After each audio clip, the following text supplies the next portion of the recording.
और इन 9 महीनों के अंदर आप वो कैसे तैयारी करें कि आप अपने बोर्ड्स के अंदर, आप अपनी क्लासेस के अंदर, सबसे पहले आपको अपना लक्ष्य निर्धारित करना होगा। लक्ष्य निर्धारित करने से तात्पर्य है कि भैया आपको ये डिसाइड करना होगा कि आप उन सब्जेक्ट्स को पढ़ना शुरू करें जो आपको डिफिकल्ट लगते हैं। कुछ बच्चों को इंग्लिश लगता होगा, कुछ बच्चों को साइंस लगता होगा। इस चैप्टर को अगर आपने आज पढ़ा है तो कम से कम 5 दिन के बाद तुम्हें इसे दोबारा रिवाइज कर लेना है। कि तो कम से कम लिमिटेड तौर पर आपको ये जो फास्ट फूड होता है ये कम खाना है, तली हुई चीजें कम खानी है, संतुलित खाना खाइए। नमस्कार दोस्तों, आप सभी का बहुत बहुत स्वागत है हमारे आज के एक बहुत ही जबरदस्त सेशन में। इस सेशन की डिमांड हमारे सारे बच्चों ने करी थी जो क्लास 9th के अंदर है या फिर उसी के साथ साथ क्लास 10वीं के अंदर है। आप सभी देख रहे हैं दोस्तों कि जून का महीना स्टार्ट होने लग गया है और हम लोग अब 1 जून के आसपास पहुंचने लग गए हैं। विशेषकर अगर देखा जाए ना तो मोटे मोटे तौर पर आपके पास आपके पेपर को ध्यान में रखते हुए सिर्फ 9 महीने बचे हैं। और इन 9 महीनों के अंदर आप वो कैसे तैयारी करें कि आप अपने बोर्ड्स के अंदर, आप अपनी क्लासेस के अंदर पूरे में से पूरे नंबर हासिल कर सकें। और कितने नंबर हासिल कर सकें? आप लोग पूरे 95% से भी ज्यादा स्कोर्स हासिल कर सकें। उसको लेकर हम लोग कुछ आपके साथ ट्रिप्स और टिप्स जो होगी आपके साथ हम लोग उसको शेयर करेंगे। इन टिप्स को ध्यान में रखकर आप लोग अगर अपनी प्रिपरेशन को करेंगे तो आप लोग पूरे तौर पर कक्षा 10वीं में या फिर कक्षा 9th के अंदर पूरे में से पूरे अंक को प्राप्त कर सकते हैं। तो चलिए भैया स्टार्ट करते हैं। और वो कुछ तरीके और कुछ वो रणनीतियां हैं जो हम लोग आपके साथ शेयर करेंगे, जिनको अगर आप लोग इस्तेमाल करना शुरू कर देते हैं तो डेफिनेटली आप लोग 95% से भी ज्यादा परसेंटेज को हासिल कर सकते हैं। ये सारी की सारी जो ट्रिक्स आपके साथ शेयर की जाएंगी, ये जो सारी की सारी टिप्स आपके साथ शेयर की जाएंगी, ये बोर्ड्स के अंदर टॉप करने वाले जो स्टूडेंट्स रहे हैं उनको आधार रखकर, टीचर्स के अनुभव को आधार रखकर बनाई गई है। चलिए स्टार्ट करते हैं दोस्तों और एक एक कर सारे के सारे जो हमारे ये पॉइंट्स होंगे उसको समझने की कोशिश करें। देखिए, सबसे पहले जो चीज आप सभी के दिमाग में आएगी कि सर हमें ये पता होना चाहिए, और आप लोग कक्षा 10वीं में हैं या फिर अगर आप लोग कक्षा 9th के अंदर हैं तो आप सभी के पास ना सबसे पहले आपको अपना लक्ष्य निर्धारित करना होगा। लक्ष्य निर्धारित करने से तात्पर्य है कि भैया आपको ये डिसाइड करना होगा कि आप कितनी परसेंटेज को हासिल करना चाह रहे हैं। कि आप 60% पे खुश हैं, कि आप 70% पे खुश हैं, या फिर आप 85, या फिर आप 95, या फिर आप पूरे में से पूरे नंबर लेकर आना चाहते हैं। इसके लिए आपको अपने टारगेट को निर्धारित करना होगा और टारगेट को निर्धारित करने के बाद ना आपको फोकस करना होगा अपने समय सारणी पर या फिर टाइम टेबल पर। आप में से अधिकतर बच्चे होंगे जो पढ़ते तो होंगे मगर उनके पास टाइम टेबल नहीं होगा। तो कोशिश करें कि आप लोग अपने टाइम टेबल को बनाना शुरू करें। टाइम टेबल को बनाने का सबसे सरल तरीका क्या है कि भैया आप देखते हैं दोस्तों कि हमारे पास दिन के अंदर 24 घंटे हमें देखने को मिलते हैं। दिन में 24 घंटे हैं आप सभी के पास। इन 24 घंटों के अंदर 8 घंटे जो होते हैं वो आपकी नींद के होते हैं या फिर आपकी स्लीप के होते हैं। आपको 8 घंटे सोना है। 8 घंटे का जो होता है दोस्तों आपका स्कूल होता है कि आप लोग 8 घंटे अपना स्कूल चले जाते हैं। अब जो उसके बाद के 8 घंटे बचे हैं ना, इसी के अंदर आपको क्या करना है दोस्तों कि ये जो सारा का सारा पढ़ाई का खेल होता है वो इस बचे हुए 8 घंटे में आपको करना होता है। इसी 8 घंटे के अंदर आप लोग अपनी पीडब्ल्यू पर क्लासेस करेंगे। इसी 8 घंटे के अंदर आपको अपनी सेल्फ स्टडी पर करना होगा, है ना। तो कोशिश करनी है कि ये जो 8 घंटे हैं इसको आपको मैक्सिमम लेवल पर यूटिलाइज करना है। अच्छे तरीके से आपको अपना एक टारगेट सेट कर लेना है कि मुझे 95% नंबर चाहिए, या फिर मुझे 80% चाहिए, या फिर मुझे 100% चाहिए।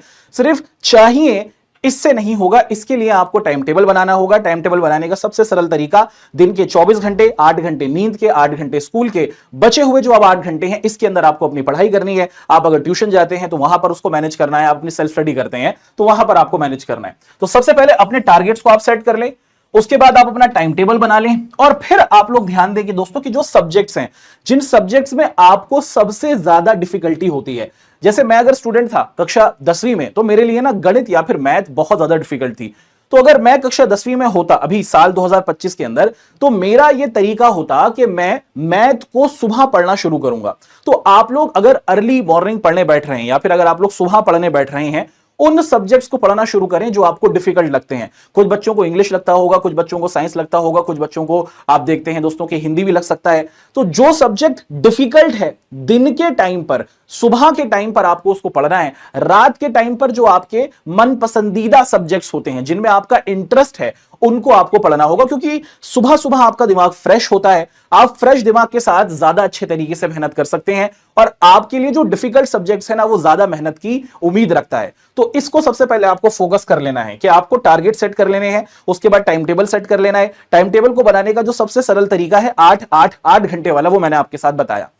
फिर हम लोग डिस्कशन करेंगे एक और महत्वपूर्ण पॉइंट का कि भैया आपको अगर पढ़ाई करनी है तो पढ़ाई कहां से करनी है। एनसीईआरटी आप सभी के लिए ब्रह्मास्त्र है। अगर आप यूपी बोर्ड के हैं, बिहार बोर्ड के हैं, वहां पर आपके राज्य के आधार पर आप देखते हैं दोस्तों कि आपके पाठ्य पुस्तक लगती होंगी। अधिकतर एनसीईआरटी को ही फॉलो किया जाता है। तो जो आपकी पाठ्य पुस्तक आपके बोर्ड के अंदर पढ़ाई जा रही है, चाहे वो एनसीईआरटी हो या फिर एससीईआरटी की हो या फिर किसी और प्रकाशन की हो, वो आपको अच्छे तरीके से खरीद लेनी है। उन सारी किताबों को खरीद लेने के बाद आपको उनको अच्छे तरीके से पढ़ना शुरू कर लेना है। हर एक सब्जेक्ट के लिए आपको कुछ निर्धारित समय देना है, और जो मुश्किल सब्जेक्ट है उनको सुबह पढ़ना है, और जो कम मुश्किल सब्जेक्ट आपको लगते हैं उनको आपको शाम के टाइम पर पढ़ना होगा। उसी के साथ साथ भैया ऑनलाइन कंटेंट यानी कि ऑनलाइन संसाधन तो आपके पास है ही। अगर आप लोग पीडब्ल्यू संस्थान के साथ पढ़ रहे हैं हमारे पेड बैचेस के अंदर, तो वहां पर तो आपकी क्लासेस हो ही रही हैं। उसी के साथ साथ यूट्यूब पर आपके लिए भी बहुत सारी क्लासेस हमें देखने को मिलती हैं। कक्षा 10वीं के संदर्भ में अगर आपके साथ हम डिस्कस करें तो हमारा वीर बैच है। ऐसे ही कक्षा 9th के संदर्भ में हमारा दृष्टि बैच है, जो YouTube पर निःशुल्क उपस्थित है। इसके जरिए भी आप लोग अपनी प्रिपरेशन को कर सकते हैं। आप लोग अपनी पढ़ाई को बहुत अच्छे लेवल से आगे बढ़ा सकते हैं। और फिर जो टीचर बताते हैं ना, उनको बैठकर ऐसे देखना नहीं है। टीचर जो आपको बता रही हैं, टीचर जो आपको चीजें सिखा रही हैं, उसको साथ साथ नोट डाउन कीजिए, अपने नोट्स बनाइए, और इन नोट्स के जरिए जब आपका पेपर आपको आता हुआ देखने को मिलेगा ना, तो आप लोग चीजों को रिवाइज कर पाएंगे। अभी इसी साल कक्षा 10वीं के संदर्भ में जो टॉपर हमें देखने को मिला, यश प्रताप सिंह, वो पीडब्ल्यू संस्थान से ही पढ़ा हुआ दिखा।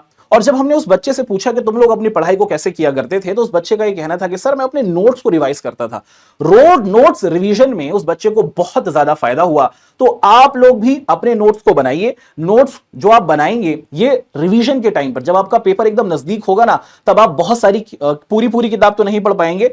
वो नोट्स ही होंगे जो आपको पूरे तौर पर रिवीजन करने में, दोबारा से चीजों को एक तरीके से रिवाइज करने में बहुत मदद करेंगे, है ना। तो नोट्स कैसे बनाने हैं? नोट्स आपको अपने संक्षिप्त नोट्स बनाने हैं। संक्षिप्त नोट्स बनाने का मतलब क्या है भाई? पूरी किताब थोड़ी छाप देनी है, आपको नोट्स बनाने हैं फ्लो चार्ट के जरिए, है ना। क्या करना है दोस्तों कि आपको फ्लो चार्ट के जरिए नोट्स बनाने। फ्लो चार्ट का मतलब, जैसे मैं अगर आपके साथ डिस्कस करता हूं, आपके साथ मैं डिस्कस कर रहा हूं भारत में राष्ट्रवाद, हमारा ये एक चैप्टर है, और अगर मैं भारत में राष्ट्रवाद के बारे में बताऊंगा तो सबसे पहले मैं आपको बताऊंगा कि भारत में राष्ट्रवाद की कहानी प्रथम विश्व युद्ध से शुरू हुई, और उसके बाद ये प्रथम विश्व युद्ध साल 1918 में खत्म हुआ। फिर इसके बाद गांधी जी का भी आगमन हमें होता हुआ दिखा साल 1915 में। तो आप लोग इस तरीके से एरो बना बना के या फिर फ्लो चार्ट बना बना के अपने नोट्स को छोटा रखेंगे। ज्यादा बातें छोटे तरीके से अगर आप बनाकर रखेंगे तो आपके लिए वो चीजों को रिवाइज करना बहुत आसान होगा। आप माइंड मैप्स का यूज कर सकते हैं, यानी कि आप एरोस के जरिए अपने पूरे के पूरे जो कंटेंट है या फिर जो आपके पूरे सब्जेक्ट्स हैं उसको रिवाइज कर सकते हैं। और उसी के साथ साथ ना आपको नियमित रिवीजन करना होगा। जैसे मान लो कि अगर आप कक्षा 10वीं में हो और कक्षा 10वीं में तुमने आज ये चैप्टर पढ़ा भारत में राष्ट्रवाद, तो अब इस चैप्टर को अगर आपने आज पढ़ा है तो कम से कम 5 दिन के बाद तुम्हें इसे दोबारा रिवाइज कर लेना है।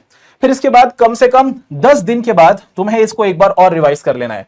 फिर कम से कम 25 दिन के बाद तुम्हें इसे एक बार और रिवाइज कर लेना है। फिर कम से कम 1 महीने के बाद तुम्हें इसे दोबारा रिवाइज कर लेना है। तो ये एक सिस्टमैटिक तरीका है, ये एक वैज्ञानिक तरीका है, जिसके अंदर आप देखते हैं दोस्तों कि हमें चीजों को 5, 10, 25 और 1 महीने के अंतराल पर अगर हम लोग रिवाइज करेंगे तो आपके दिमाग के अंदर चीजें अच्छे तरीके से फिट हो चुकी होंगी। पहली बार जब पढ़ोगे ज्यादा टाइम लगेगा, दूसरी बार पढ़ने पे कम टाइम लगेगा, तीसरी बार पढ़ने पे बहुत कम टाइम लगेगा, और चौथी बार पढ़ने पे तो आप ऐसे समझ चुके होंगे कि आप बहुत आसानी के साथ उस पूरे चैप्टर को पढ़ डालेंगे। तो रिवीजन नीडेड है, रिवीजन जरूरत है। रिवीजन के जरिए ही आप लोग पूरे में से पूरे अंक हासिल कर सकते हैं। एक और बहुत ही इंटरेस्टिंग और एक और बहुत ही डिमांडेड जो हमारी चीज है जिस पर हमें फोकस करने की जरूरत है दोस्तों, वो ये है कि आप अपने पिछले सालों के क्वेश्चन पेपर को भी देखें।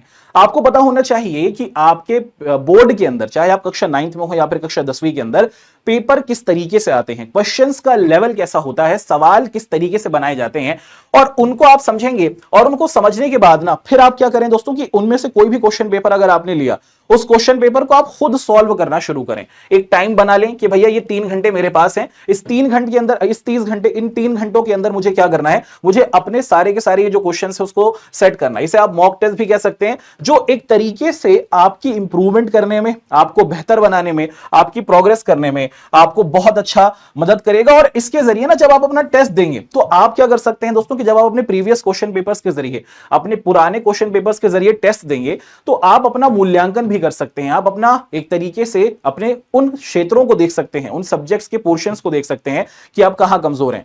कि सामाजिक अध्ययन के अंदर आपका इतिहास कमजोर है, विज्ञान के अंदर आपकी बायोलॉजी कमजोर है, गणित के अंदर आपका रेखा गणित वाला हिस्सा कमजोर है। अगर आप टेस्ट देंगे प्रश्न पत्र को सॉल्व करेंगे, तभी आपको यह जानकारी होगी। और फिर जब आपको पता चल गया कि आपके कौन से हिस्से में कमजोरी है, आपके कौन से विषय के अंदर कौन से भाग को अच्छा करना है, फिर आप उस पर मेहनत कर कर पूरे में से पूरे अंक अपने हासिल कर सकते हैं, है ना। और उसी के साथ साथ एक और बहुत ही इंटरेस्टिंग चीज है दोस्तों कि कोई भी चीज हासिल की जा सकती है अगर आपका लाइफस्टाइल सही होगा, आपकी जीवन शैली सही होनी चाहिए। खाना अच्छा खाइए, है ना, हो सके तो कम से कम लिमिटेड तौर पर आपको ये जो फास्ट फूड होता है ये कम खाना है, तली हुई चीजें कम खानी है, संतुलित खाना खाइए, घर का बना खाइए, माता पिता के द्वारा बनाया गया जो खाना है, जो मम्मी बना रही हैं, जो पापा जी बना रहे हैं, उसको आप अच्छे तरीके से खाइए। उसी के साथ साथ नींद प्रॉपर लीजिए, जैसे मैंने बताया 24 घंटे में से 8 घंटे नींद के दे दो। उसी के साथ साथ आपको क्या करना है दोस्तों कि हो सके तो थोड़ी बहुत एक्सरसाइज कर लो। एक्सरसाइज से तात्पर्य है कि आप वर्जिश करने बैठे, यानी कि जिम मत जाना, बस थोड़ा बहुत वॉक करना शुरू करो। हो सके तो जो घास होती है उस पर पैदल चलना शुरू करो। सुबह अगर उठ जाते हो तो 5 से 10 मिनट तुम अपने आसपास की जो तुम्हारा पर्यावरण है, जैसे चिड़ियों का चहचहाना हुआ, है ना, उसी के साथ साथ आप देखते हैं दोस्तों कि सूरज की रोशनी का आना हुआ, इसको अगर आप एक्सपीरियंस करते हैं तो आपकी बॉडी के अंदर पॉजिटिविटी आती है और यही पॉजिटिविटी आपकी पढ़ाई में बहुत ज्यादा मदद करती है। तो इनको भी आपको फॉलो करना है। उसी के साथ जब पेपर आपके आ जाए, यानी कि अगर आपका पेपर स्टार्ट हो चुका है तो उस टाइम ड्यूरेशन में आपको बिल्कुल भी स्ट्रेस नहीं लेना है। वही बच्चे स्ट्रेस में जाते हैं या फिर तनाव रखते हैं या फिर घबराते हैं जिनकी प्रिपरेशन सही नहीं होती है। तो अपनी पढ़ाई सही तरीके से करें। अगर आपकी पढ़ाई सही होगी तो आपको घबराहट नहीं होगी। पॉजिटिव रहें, है ना, आपको किसी को नहीं हराना, तुम्हें किसी को नहीं हराना। तुम्हारा जो सबसे बड़ा कंपटीशन है वो तुम खुद हो। रोजाना अपने आप को तुम्हें क्या करना है दोस्तों, अपने से बेहतर बनाना है कि अगर मैंने आज 2 सवाल मैथ के बनाए हैं तो कल मुझे 3 क्वेश्चंस करने हैं। अगर मैंने कल 3 बनाए हैं तो मुझे फिर 4 क्वेश्चंस करने हैं। अगर मैंने एसएसटी का एक चैप्टर पढ़ा है तो कल मुझे 2 चैप्टर पढ़ने हैं। अपने आप को डेली इंप्रूव करना शुरू कर दो। और जब तुम अपने आप को रोजाना पीछे छोड़ना शुरू कर दोगे, अपने आप से कंपटीशन करोगे, तो तुम पॉजिटिव रहोगे और फिर तुम्हें कोई पीछे नहीं कर सकता। उसी के साथ साथ छोटे छोटे ब्रेक पढ़ाई के दौरान लेते रहो। मान लो कि अगर आप 8 घंटे पढ़ने बैठ रहे हो, उस 8 घंटे में लगातार नहीं पढ़ना है। आपने 1 घंटा पढ़ा, 5 मिनट का ब्रेक ले लिया, फिर आपने 1 घंटा पढ़ा, आपने 2-5 मिनट का ब्रेक ले लिया। इस तरीके से भी आपको अपनी पूरी की पूरी प्रिपरेशन को करते रहना है ना। और ये जो पॉइंट्स मैंने आपके साथ शेयर किए हैं ये उन सभी टॉपर्स के जरिए या फिर उन सभी अध्यापक के पूरे अनुभव पर आधारित हैं। और इन्हीं बातों को आधार बनाकर पिछले कई सालों से बहुत सारे बच्चों ने 95% से भी ज्यादा नंबरों को हासिल किया है। 100% जो नंबर है वो अपने अलग अलग सब्जेक्ट्स के अंदर लेकर आए हैं। तो हम उम्मीद करते हैं दोस्तों कि ये जो तरीका आपके सामने पेश किया गया है आप इसको जरूर अपनी जिंदगी के अंदर इस्तेमाल करेंगे, अच्छे तरीके से अपनी पढ़ाई को करेंगे, डेडिकेटेड तरीके से अपनी पढ़ाई को करेंगे, अपने माता पिता को अवसर देंगे कि वो आने वाले टाइम पर जब आपका रिजल्ट आए तो वो खुश हो सकें, है ना, और अच्छे तरीके से अपनी पढ़ाई को आप लोग करते रहेंगे। आप लोग जरूर बताएं कि आपको हमारा ये सेशन कैसा लगा।